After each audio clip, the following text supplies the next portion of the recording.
welcome to another episode of the Sarah Scoop Show. I am so excited about our guest today. We have Carole Baskin. Hey, all you cool cats and kittens. Thank you for having me. Welcome to the Sarah Scoop Show. It's time to get the scoop with Sarah. Carole, Tiger King was just all the talk. Everyone was talking about Carole Baskin. What was that like? Did you ever expect that show to just take off like it did?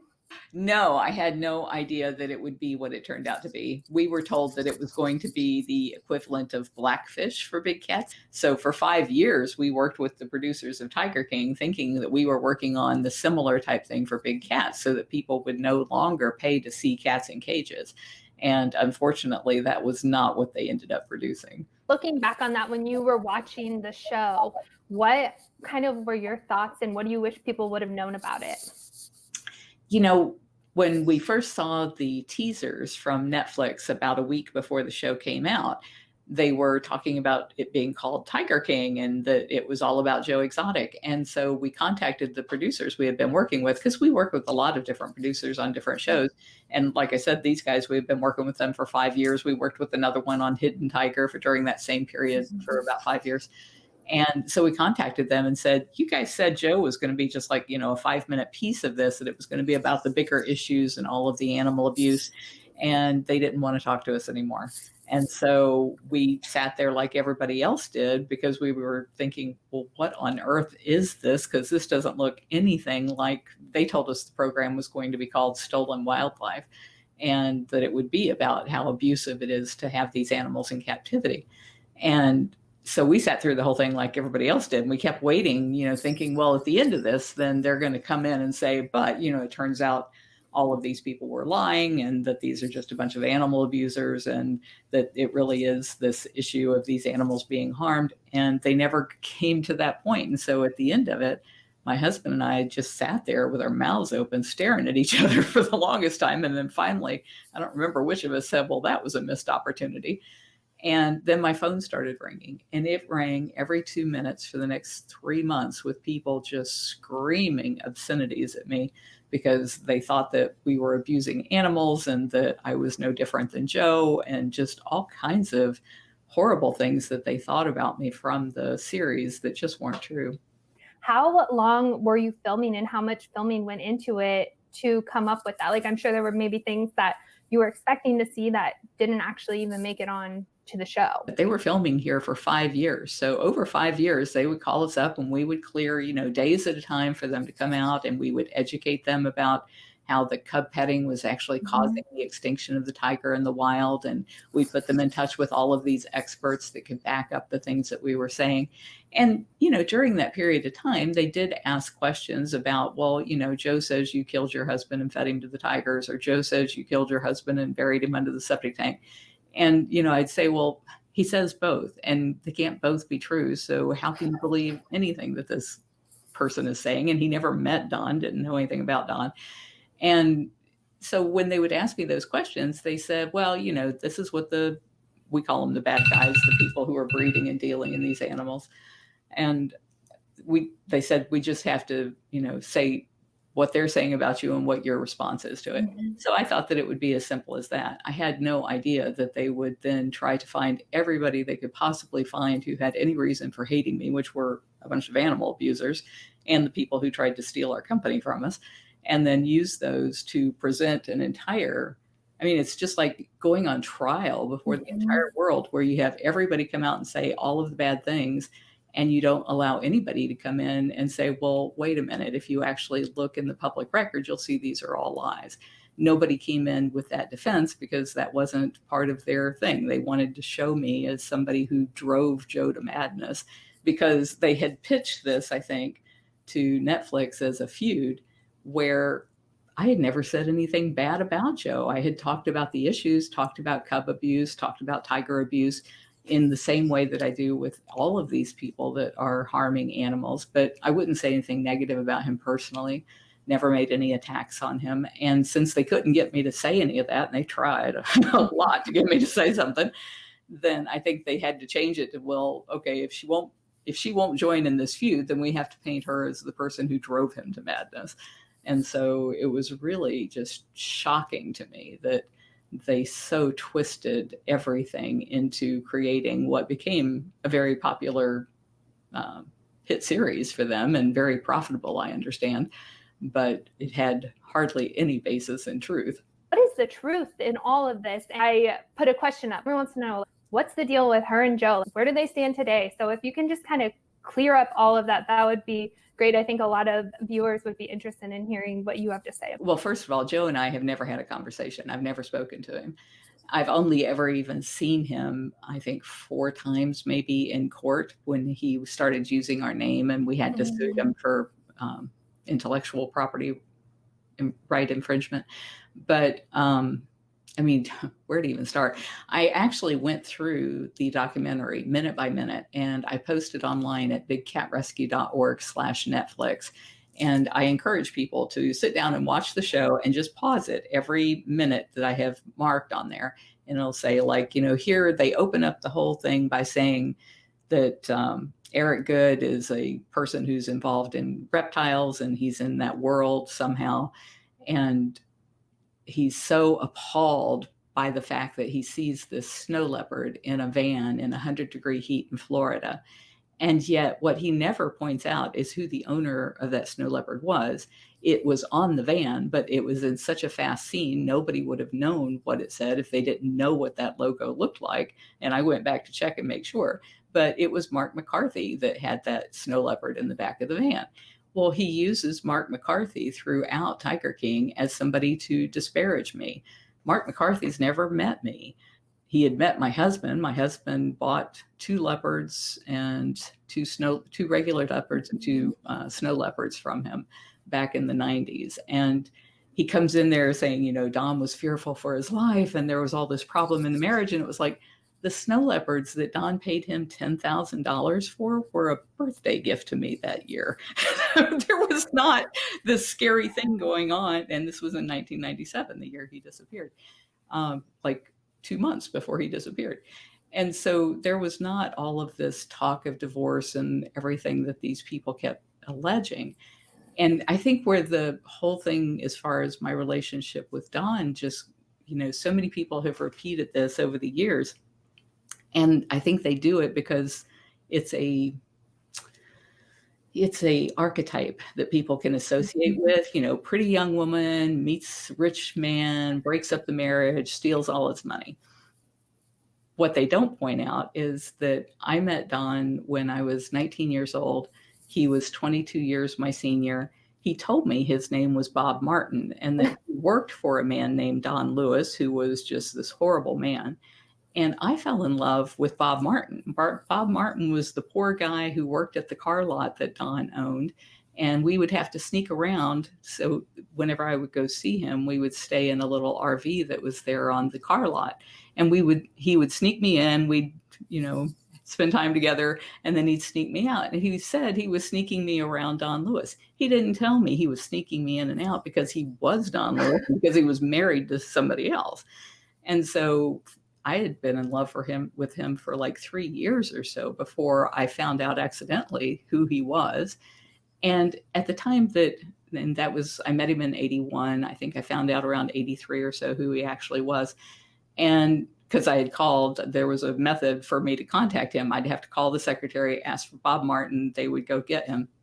Well, he had a new secretary who didn't know who Bob Martin was. And so when I called, she was like, well, could you describe him? Because we have nobody here by that name. And I described him and she was like, oh, that's Don Lewis. And so that was how the gig was up with him. But at any rate, when I met him, he had $113,000 worth of property and he was operating a used car lot where he would bring in trucks and cut the wheels off and then sell the boxes, the big semi trucks. Mm-hmm. So it was not a hugely profitable business. He was not a millionaire by anybody's stretch of the imagination. Back in 1984, by this time I know who Don is and I know that he's married, but by this time we've had a relationship going on for 4 years.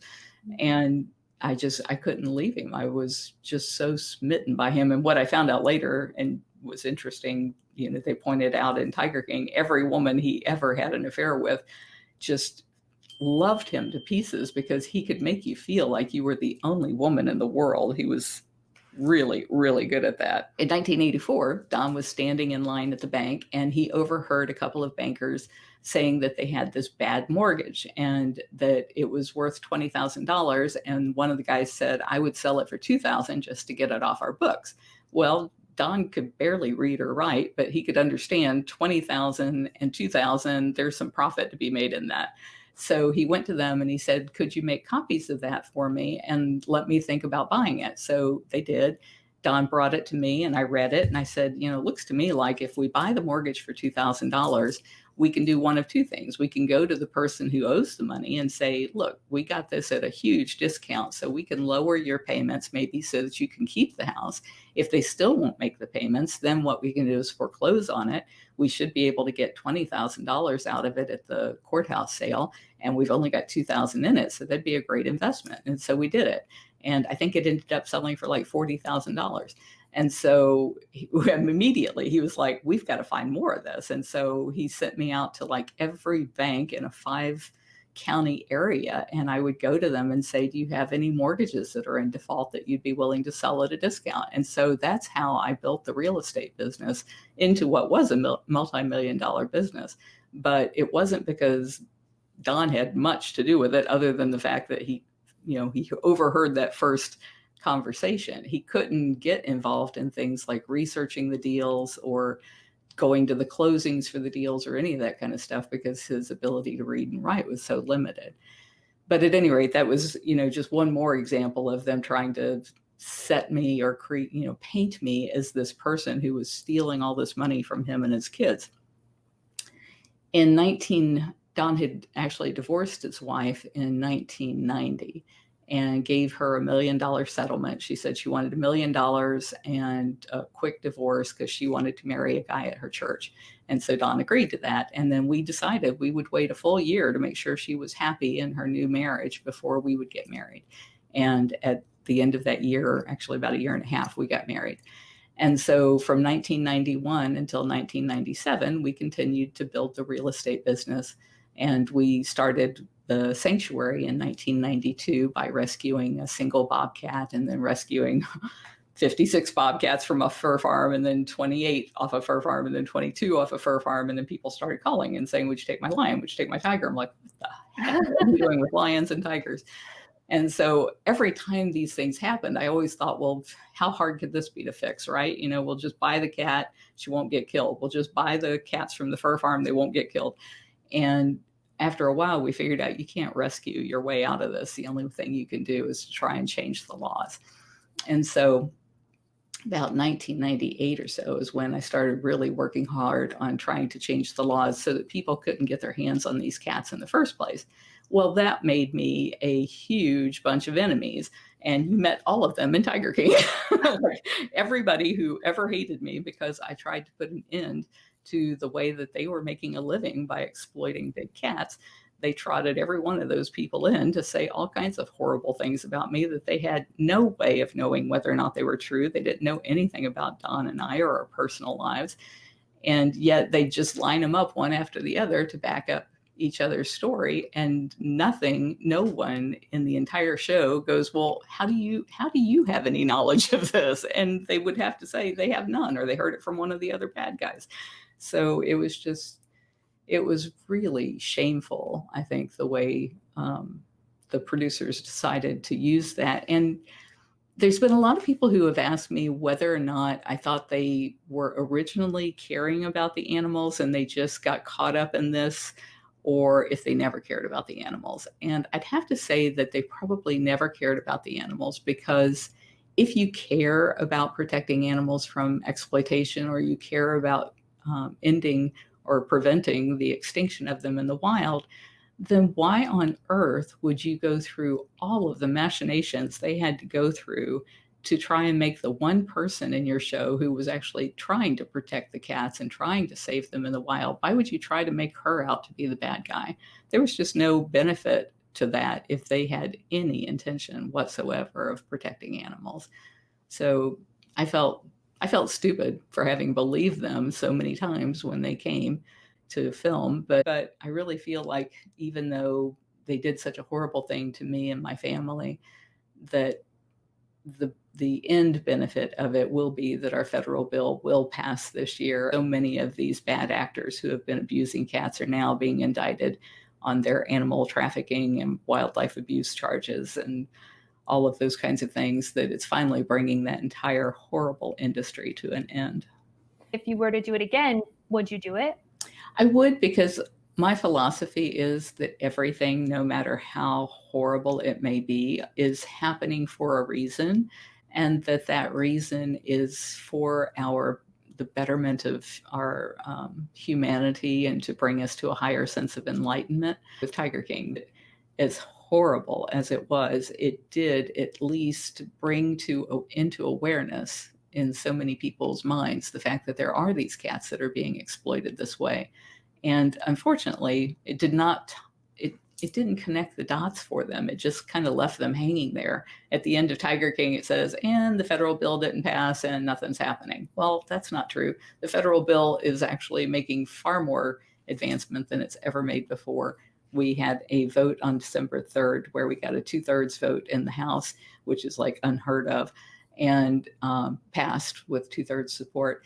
And unfortunately, it was just close to the end of the session, so it was never taken up by the Senate. But we've already reintroduced the bill in the House. We are making amazing headway right now on it, and I expect that it will pass this year. And so what that bill will do is it will make the cub handling illegal, and it will phase out private possession. So people that have the big cats, they can keep them if they want. Nobody's going to take away their cats, but they can't buy or breed more. Starting a big cat rescue is a big thing that a lot of people just wouldn't think to even do. What was it that got you started with it? Back when I was 8 years old, my grandmother made me take my cat and her 8 kittens to a shelter. And she assured me that that cat would be getting a fabulous new home and all the kittens would get new homes. And I found out not too long after that, that was a lie, and that most of the cats who enter our shelters are killed because there's just not enough people to adopt them. And so I vowed that would be my life's calling. I would somehow rescue domestic cats and kittens from being killed in shelters due to overpopulation. So that was the path I was on. I was frequently at vets' offices. And when I was 17, I was at a vet's office and a bobcat had been hit by a car. And the vets can fix them up in 30 minutes or so, but then you're talking months of rehab for that cat's bones to heal and get ready to go back to the wild. And so they asked, they said, you've got cats, domestic cats. Would you take this cat home with you? And then when she's well enough, would you let her go? And I said, sure. And so it turned out that became a thing that I started doing from the time I was 17. It seemed like every time there was a bobcat that got shot by a hunter or poisoned or hit by a car, people knew that I would take them in because they are just vicious. Oh my gosh, there is nothing scarier than a bobcat. They are just wicked. But I love that about them. They're just so fierce. They're not afraid of anything. They're only like 25, 30 pounds. They're just this big, but they are like, I'd rather you throw me in a room with 10 tigers than with a bobcat because they're just so rough. But I love their resilience. And so I started doing that. And that's why when that bobcat was being sold in 1992 at an auction, the guy next to me who was bidding on her, I leaned over and I said, when that cat grows up, she is going to tear your face off. And he said, I'm a taxidermist. I'm just going to club her in the head in the parking lot and make a den decoration out of her. And so I started crying and Dawn started bidding. And of course, we came home with that bobcat. And she had been declawed, so she couldn't be released. But she was the most god-awful pet you could possibly imagine. I mean, she'd lay on top of the refrigerator and wait for my husband to open the door. And then she'd leap down onto him and start ripping his hair out. She'd get in the bed between us and just, threaten him with all kinds of bodily harm if he dared get into the bed. She chased my daughter all over the house. We had a German Shepherd that was terrified of her. And so we started looking around for somebody that she could be with, that she wasn't going to bully. And this guy said he would sell Dawn a kitten, but we had to drive up there in person to get it. And so my daughter, Jamie, was 12 at the time. She brought one of her little friends from school. We drove a van up to Minnesota And when we got there, it turned out to be a fur farm. And the guy had 56 bobcat and lynx kittens. And I asked him if there was this big of a market for these cats as pets. I couldn't imagine how anybody could make a pet out of a bobcat. I had seen bobcats for years. They do not make good pets. And he said, this is a fur farm, and we just raise them up until they're a year old. And then the only part of fur they use is this little piece of white belly fur with the spots. And that's why it takes like 20 some odd cats to make just a short coat. And so I started crying again, and Don said, how much for every cat here? And that was how the sanctuary got started in such a huge way, with 56 bobcats and lynx. But it wasn't something I ever set out to do. It was just something where I thought, this is a problem I can fix. And stupidly, I thought I could fix it fast. Turns out 28 years later, I still haven't got that problem quite fixed, but we're making progress. I mean, all of the designers now are giving up fur. The fur farms are closing left and right all over the place. There weren't any fur farms left by the time we got done that had cats. They still bred foxes and mink, but not cats. And we've seen the circuses gone bye-bye. Nobody wants to go to the circus anymore because they know that that's cruel. But the one thing that has been the holdout, I think, has been zoos. And people who I otherwise think are pretty intelligent people will tell me that the reason we have to have zoos is because that's how we teach our children to care about wildlife. And that just doesn't make sense. I mean, what we're teaching our children is it's okay to take away the freedom of these innocent animals because it amuses you. That is no message to teach anybody, especially not a child. And so I'm really excited about virtual reality. I spend a lot of time in virtual reality, and we have opened the world's first and second augmented reality zoos. We did that in Mall Spaces in Tampa and a place down in Plantation near Miami, where the whole thing are these big, beautiful posters of the cats, and you hold your phone up to the poster and it leaps to life on your phone. And that kind of an environment where you have this interactivity that's actually teaching you something, you're seeing the cats moving around on your phone. We thought that would be really engaging, but I also wanted something where you could be completely immersed in the cat's world. And so January of 2020, before we knew that COVID-19 was about to wipe us all out, I had hired a company called Xennial Digital, and we paid them $40,000. And I said, what I want is a game so that we are reaching all of these children that love gaming in virtual reality. And what they created for me was you put the headset on, and now you are transported into the forest, Ranthambore Forest, which is known for its tigers in India. And the ranger comes up to you and says, we're missing this tiger and we need your help, and we'll teach you how to track a tiger. And so you go through all of this process of learning how to track tigers in the wild, and you're looking for all of these clues, and you actually find the tiger at the end of this. And she's been snared by poachers. And so you go through all of the stuff that our veterinarians would go through to make sure that she's healthy and she can be released back to the wild. And then you are the person who actually cuts the snare off of her and lets her go back into the wild, and she goes away chasing her prey. And I thought that's the way that you really get somebody's heart engaged in something. You made them the hero of this story. They start to care about, well, what is going on with tigers in the wild, or lions or cheetahs or Pallas cats or all of these different kinds of cats. And so at the end of that experience, the park ranger leads them back to the ranger station, where they watch this cartoon that we created. And we had to make it into a cartoon because it was so difficult for people to wrap their head around. But the reason it's so important to stop the cub handling is because that creates a legal smokescreen for illegal activities like poaching. When you're petting a cub, it's not coming from the wild. They aren't taking cats from the wild and letting you do that. They're speed breeding them at places that you saw in Tiger King, where they're constantly just churning out cubs every 4 months or so. Whereas in the wild, a mother tiger would be 2 or 3 years raising her cubs. And so in what happens when you have all of these cubs entering the market, whether they're being given away to people as pets because they can't be used as photo props after they get to be about 16 weeks old, they end up in the black market for their teeth and their bones and their claws. If you get caught with a tiger skin rug in the United States, all you have to do is say it was your pet tiger, and nobody can do anything about that. If it were illegal to have a tiger and you get caught with a tiger skin rug, you're going to have to come to some accounting as to why you have that. And it means 5 years in jail and I think $20,000 fine.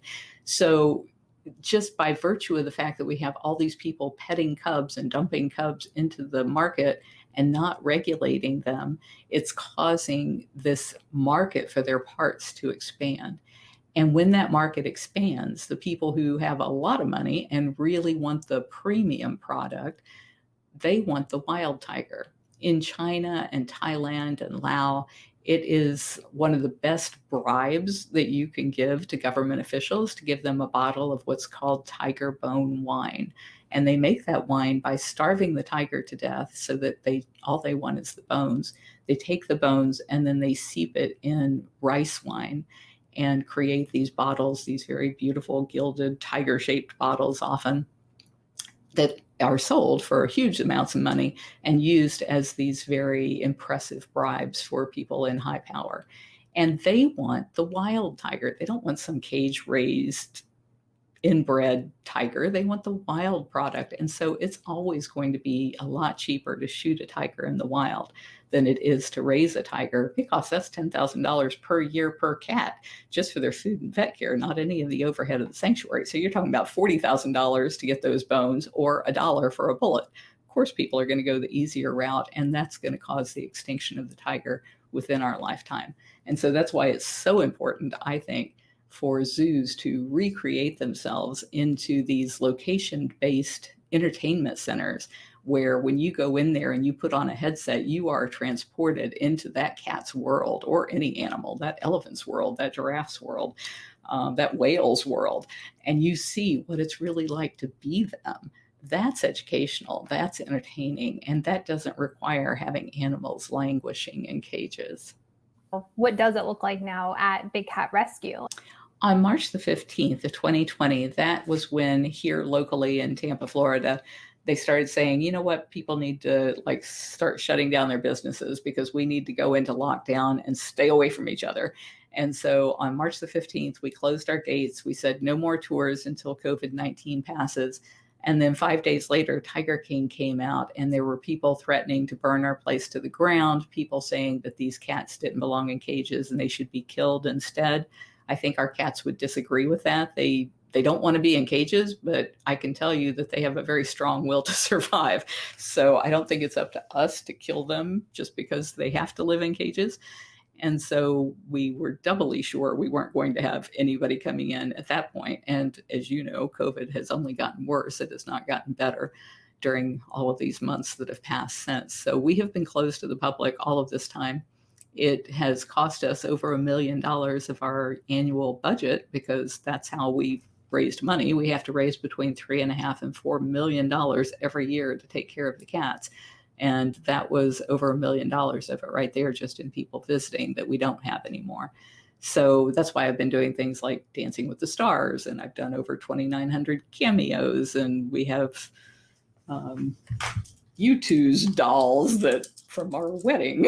Oh, so fun. And you update your website daily, is that correct? With new posts as well, just like educating people and filling them in? We do. Our website is over 10,000 pages, and we've just gone through in the last year a revamping of our website, thinking that the only way we're going to be able to reach people is remotely for probably a very long time. And so we already had probably a dozen different cameras around the property that some of them are actually controlled. So there's somebody sitting in there pointing the camera at the cat, wherever the cat is. A lot of them are just like stationary, pointing in a certain area, and you just hope the cat comes into view. And so we are installing 46 more of those cameras so that people can watch all of our cats 24/7 whenever they want. But we also try to go live every day. Brittany goes live every day, where she walks around for about an hour when the keepers are feeding the cats or cleaning the cats or giving out the evening meds and snacks. And that way she's interacting with the keepers and with the cats and with the people who are in the chat of the Facebook Live. And then every week we come out with 2 videos. One is a regular video, like maybe I think the last one that I saw was our black leopard was tearing something up and he was like foaming at the mouth and making all kinds of silly faces and such. And we've had, oh gosh, I don't even know how many views of that. I think it was like over 250,000 views, and it just came out like a week ago. Then every week we also put out a 180 3D video of the cats. And so it's a special kind of camera that when we put it in the cage, and we can put it actually in the cage with the cats in some cases, big cats would eat it, but the little cats, we have to put it like right on the side of the cage where they can't get a hold of it. But when you put the headset on, it's like you are the camera. So you can see this 180 view, but you're seeing it in depth. So did you ever see the little Viewmaster things where you advance the little wheel and it makes it the little, I think they were red, right? They clicked through and you had a little circle. Mm-hmm. Is it similar? What that video looks like in the headset. It's that dimensional.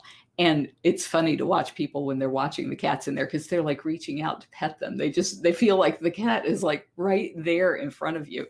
And we were so excited about that technology and wanted to push it forward to the point where we give over $100,000 each year to conservation efforts in the wild. And we give mostly to the small cat projects, cats people have never heard about, like Pallas cats or Pampas cats or rusty spotted cats or black-footed cats. All the money in conservation goes to lions, tigers, leopards, jaguars.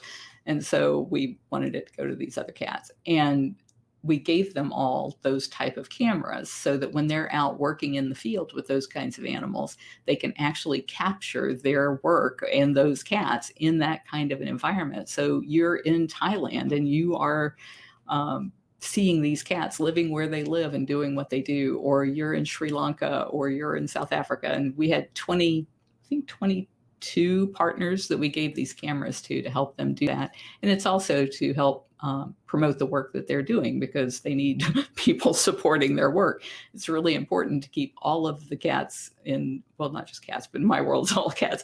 A healthy ecosystem has to be able to support the top apex predators wherever it is. And sometimes the biggest cat in an area might be a 20-pound cat, but it has to be surviving, or else the whole ecosystem has just completely imploded and it's not healthy.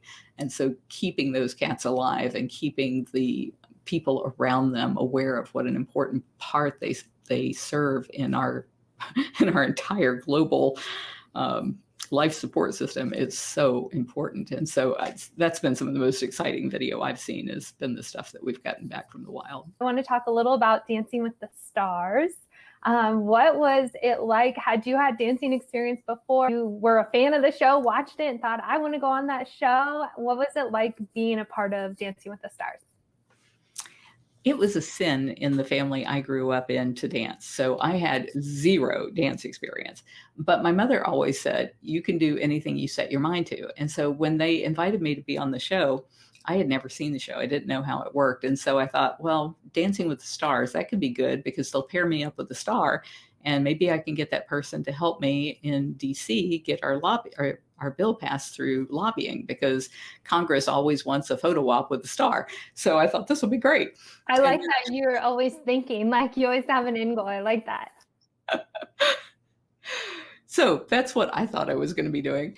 And then I found out that I was supposed to be the star. So that didn't work. But I thought, well, maybe I'll meet some people that actually are stars and I could get them to do this kind of stuff with me. And so that, and the promise that Dancing with the Stars made to me was that they would allow me to use like cat themed songs and cat themed costumes. And I could talk about cats in the little promo pieces that they did.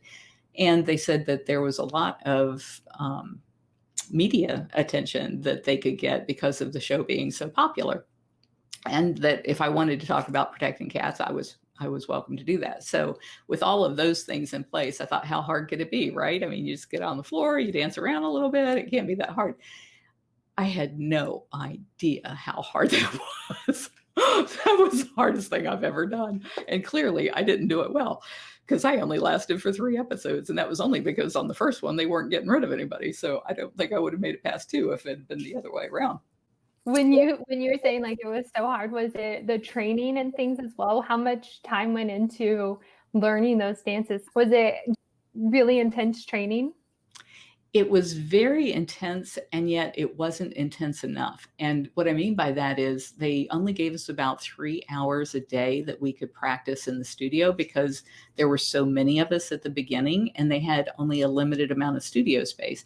And so in between each set of couples, they'd have to go in and completely disinfect everything. We had to have those nasal swabs up our nose every day to make sure we were being safe. So what I would have my partner do each day was they had rented this apartment for me that was huge. It had this big wooden floor. And so I just took all the furniture, shoved it into one bedroom. I set up the TV in there. And then every day I would ask my partner to show me the steps I needed to learn next and do them like he was me so that I could play them on the TV and follow along with what he was doing. And so I did that until my ankles were like this. From swelling because I was going to practice every single second that I could stand on my own 2 feet in order to learn these dance moves. One, which was for me really hard. I mean, the whole idea of like spatially figuring out where your feet are supposed to go. And then it was like, and your hands have to do things and your body's got to be doing stuff.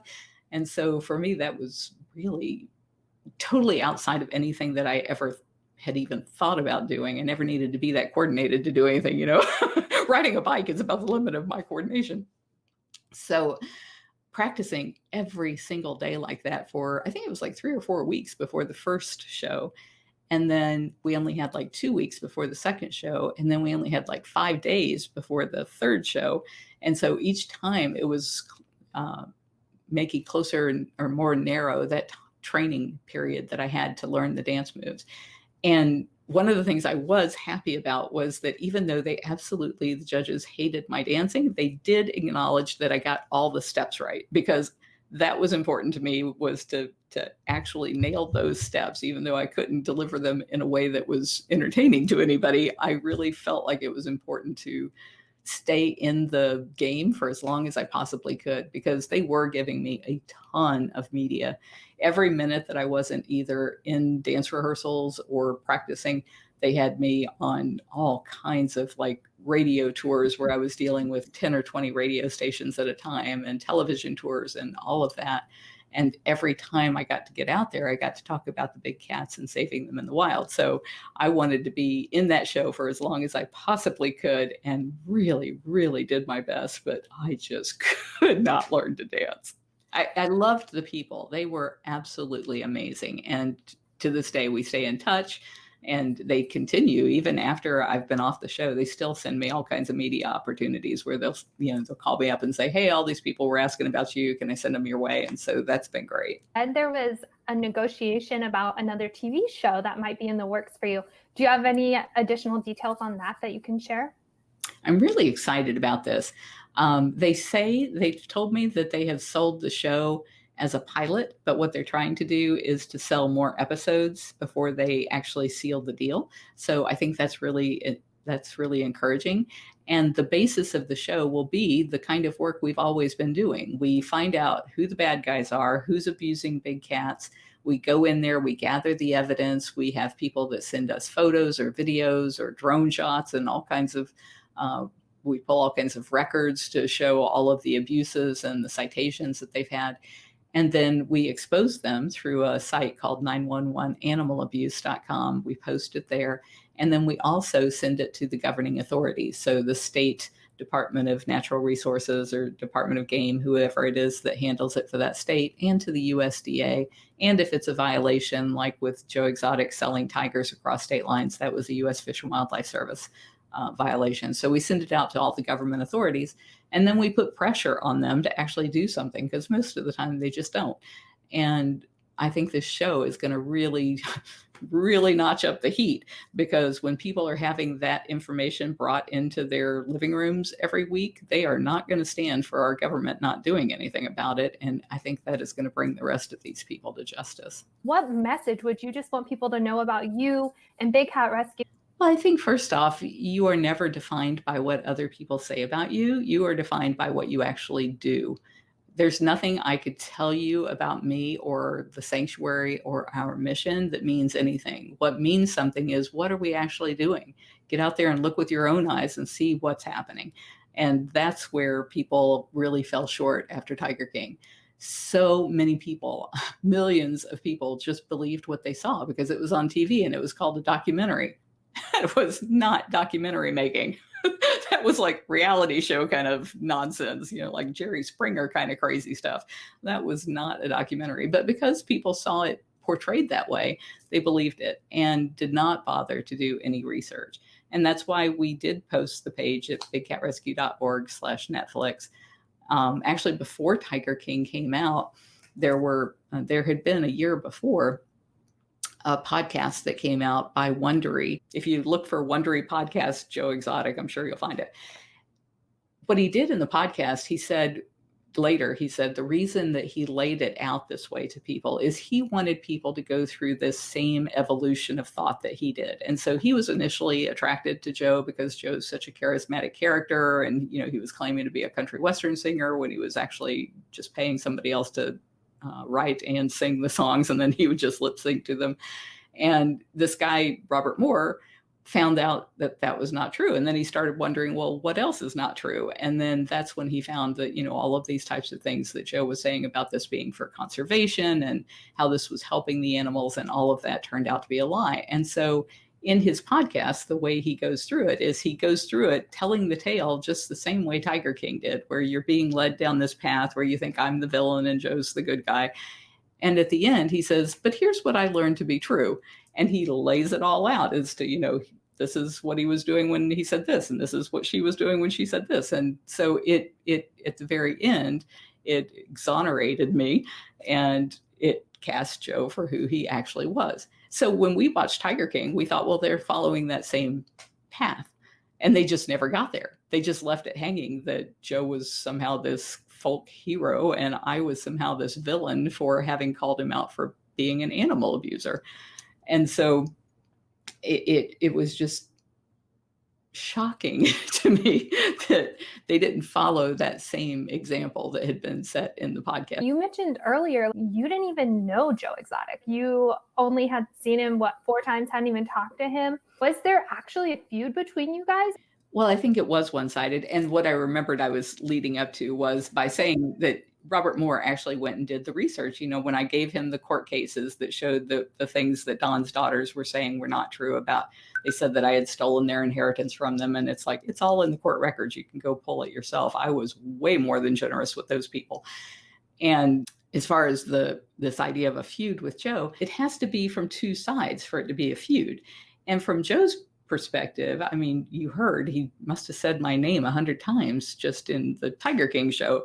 And he had been doing that for years and for over 15 years, he had been trying to get people to rape me, to break my legs, to murder me. And he would tell them, she's going to come and take your pets. You've got to put a bullet in her head to stop her. And he couldn't get anybody to kill me for him for free.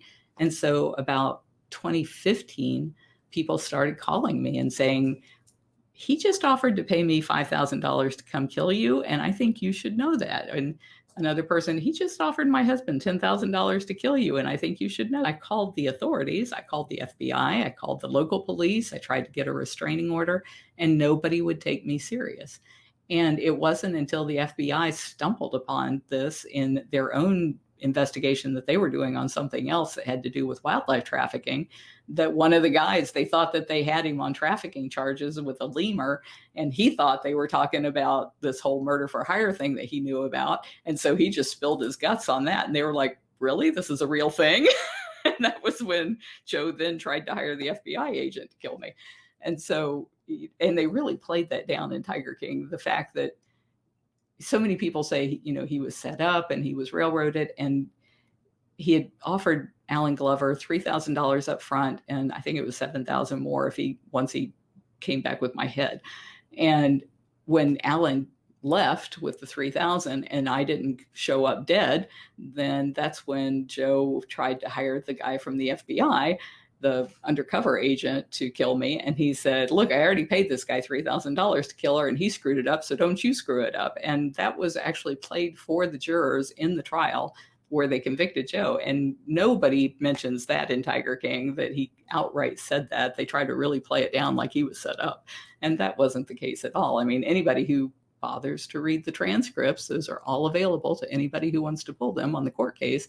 All of that testimony is available. But people haven't wanted to do that. I post my diary entries every day on my YouTube channel. If you go to savethecats.org, it'll point to my YouTube channel. And every day I release a day from my diary from back then, because so many people said, oh, she knows more than she's telling. It's like, I'll tell you everything I ever said, everything I ever even thought and wrote down. You guys are welcome to read through it. It's all out there for everybody to investigate. But they don't want to, because they watched a television show, they fell for it, and nobody wants to be proven that they were stupid for having believed it. They would rather believe the lie than prove to themselves what the truth was. And that has been the most frustrating part of dealing with all of this. The way that Joe became angry at us was because he was taking cubs out to malls and charging people $20 a piece to pet the cubs. And these cubs were just covered in ringworm. And we had pointed that out. Inside Edition, I think, went out there. There's another undercover type thing that went out there, and they were showing these cubs have ringworm all over them, and he's charging people to handle them. People can catch ringworm. It's really nasty if you've ever had it, and it's really hard to get rid of. And so what we would do is reach out to the malls, tell them why it was so cruel to the animals, and ask them not to have him back. And so we got over 200 malls to stop having his exhibit. And that was when he got mad, changed the name of his traveling show to Big Cat Rescue Entertainment. And he said and he said this on Facebook. And so we screen captured it, saying, so that when you go out and criticize us, people will think it's you, and you'll ruin your name all by yourself. And so we couldn't let him ruin our name. And that's why we had to file the copyright infringement cases against him. And that's how we got the $1 million judgment against him. But back to your question, what is the difference there? Tiger King tried to make it look like zoos and sanctuaries were the same thing, and they aren't. Zoos are doing all that stuff I just said. They're buying, breeding, selling, trading, allowing public contact, and taking the animals off site.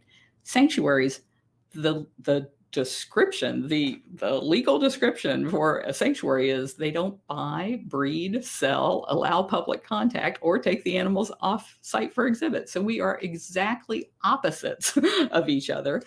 And yet all of the sanctuaries that I work with, the accredited sanctuaries that have all of the same philosophies that we do about not buying or breeding or selling or allowing public contact or taking animals off site, they were so angry after Tiger King because they had been painted to be just like zoos. And I got so many hateful calls and emails from people saying, you're no better than Joe. You're just like Joe. Your cages are no better than Joe's.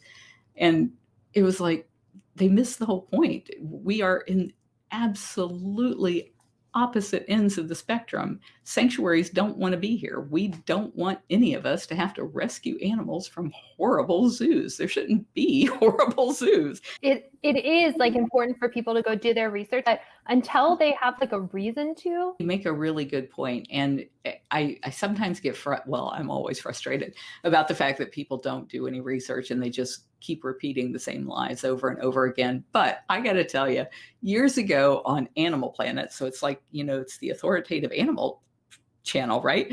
They did a piece on mermaids and I thought they were real. And I was like, how could it be? Nobody knows these mermaids really exist. They were right there on Animal Planet. And, because it doesn't matter whether or not anybody believes in mermaids, I had no reason to go research it and didn't for a long time. And because it, wasn't something I ever thought about again. So if somebody had come to me and said, hey, I want to talk to you about mermaids, I might have mentioned this show that I had seen on Animal Planet and stupidly believed. So I can see how it is that people would see Tiger King. And since there were so many more that saw it than ever saw that show on mermaids, probably. The most important thing that people could do if they're in the US is go to a website that we set up called Cub Truth, like little cubs, cubtruth.com. And what we have there are 3 videos that you can watch. They're very short. One of them is the cartoon that I mentioned, so it's fun to watch. One of them is an undercover type video, but don't worry, it's not going to be horrible stuff that's going to turn you off. And the third one is one that is a message video, but they're very short. They're straight to the point, and they hit on all of the points that I just took a whole hour to talk about. They talk about it in just a couple minutes. And what's great about cubtruth.com is at the end of watching those 3 videos, we have a place where you can type in your name and your zip code, and it knows who your member of Congress is. It will send you to a page where we have filled out a little email for you to send. It has a place where you can actually read a little script into the phone, which is the most important kind of way you can reach out to your lawmaker, is either in person or by phone. A lot of people are afraid to do that, but if you do it on the weekends or at night, you're just going to get the answering machine. So leave your message. It's not scary. Even if you call during the day, it's some 20-year-old answering the phone. It's not going to be your senator answering his own phone. So just leave the message. Or you can even tweet. So it'll fill out the tweet for you and you just do it. So there's all 3 that you can do right there at cubtruth.com. And all you have to put in is your address and zip code, or your name and zip code. And it knows how to connect you to those people right away. And that is the most powerful thing you can do, is what we are asking people to do, and it'll be explained there, is to be a co-sponsor, which means it's their way of the representative or the senator saying, when this comes to the floor, I'm going to vote for it. And that sends a signal to their colleagues that there are, like right now, 100 people that are willing to vote for our bill when it comes up. So getting your member of Congress to support our bill so that we can end the cub handling and phase out the private possession, that's the most important thing anybody can do to protect big cats right now. Thank you so much, Carole. This has been such a great interview. It's been so nice to just hear from you. For everyone that wants to keep up to date with Carole Baskin and everything that you have going on, where do you recommend that they stay in touch with you? We are on all of the social media sites as Big Cat Rescue, and I'm on all of the social media sites as Carole Baskin. And as far as the announcement, I'm really hoping that that will come out soon. There's a couple of things that have already come out. So Hidden Tiger was the other one that I told you that we had worked on for 5 years, and that one's actually available right now. And it's one where you have to rent it on Vimeo, and they can find that by going to bigcatrescue.org/hidden is the URL that'll send you to that video. There's some really cool stuff that we've been working on recently that hasn't aired yet, so I can't talk about it until it does. But as soon as it does, you'll hear about it on our social sites. Awesome. Thank you again, Carole. I really appreciate you taking the time to talk with us and give everyone the scoop on you and what you've been up to. Thank you, Sarah. Thank you for watching The Sarah Scoop Show. Head to sarahscoop.com for more.